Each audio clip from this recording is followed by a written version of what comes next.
The Reo Tuatahi, the Student Voice Symposium, was an opportunity for vocational education students from across Aotearoa to connect and discuss student culture and the future of learning.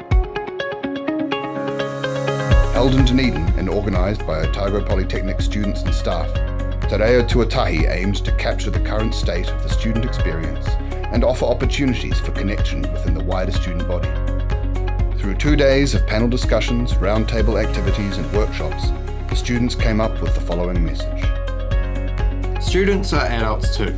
We should not be undermined, tokenised or belittled. The challenges we face need to be taken seriously. When students lose, the whole community loses out, whether now or in the future. Public perception of students and student culture does not do us justice.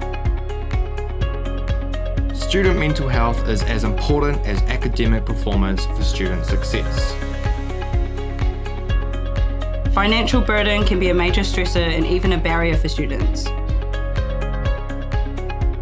Learning and teaching must be informed by cultural sensitivity and awareness.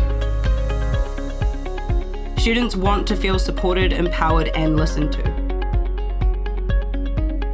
We need your help and you need ours. Let's work together towards the right outcomes for tertiary students and staff in Aotearoa, New Zealand.